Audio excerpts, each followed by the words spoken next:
Although this Ferrari is not red, I will still take it if you give it to me. So, this is my class Ferrari. It's inheriting from car class. And I want to show that in this video, we can override a method in the child class from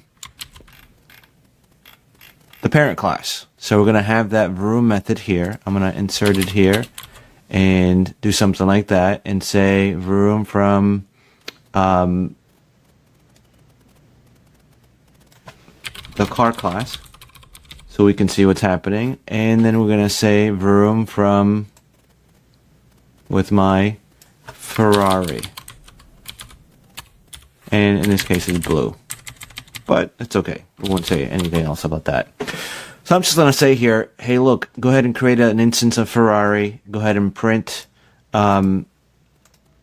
whatever room returns. And in this case, it's going to return this, right? So let's just do what I tell you all to do, which is do a little bit of code, save it and run it. And we see that with my Ferrari, maybe we don't even have to say this, right, to make it super simple.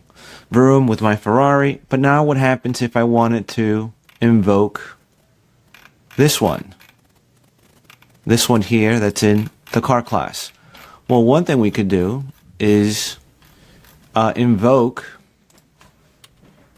in here. I can invoke the super keyword and then go ahead and invoke room, and let's see what happens there.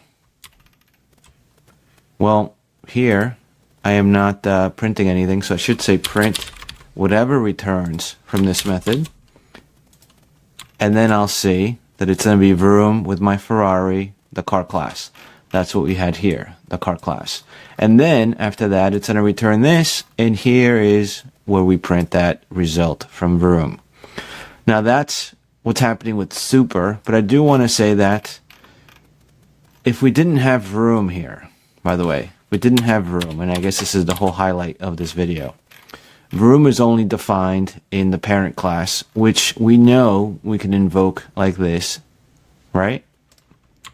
And we'll say, hey, my Ferrari, the car class, because that's the one that it is invoking. It's invoking, even though Ferrari, which is my car, right? My car is an instance of Ferrari. Well, it doesn't have that room method, but since Ferrari inherits from car, we know that it has this implicitly, right? So it's not explicitly here, but it is implicitly because we are inheriting from that parent class car. So to override it, we just saw what we had to do. To override it, we just had to implement that method here.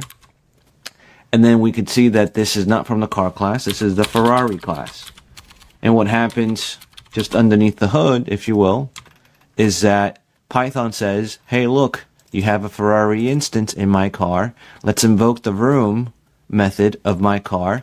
Then it says, okay, Ferrari does it have a room method? It does. Go ahead and invoke it. And that's why we get the Ferrari class here, the Ferrari class version here. Now, the same thing would apply, but this would not run if we didn't have it. The same logic would apply because Ferrari would be assigned to my car. My car would be invoked. The room method would be invoked of my car. The code, Python will say, okay, this is a Ferrari instance. Is there a room method here? No, there's not. But it does have a base class. It's inheriting from car. So does car have room? And it does. We'll go ahead and invoke that one. So if we run this, that's what we get with my Ferrari, the car class.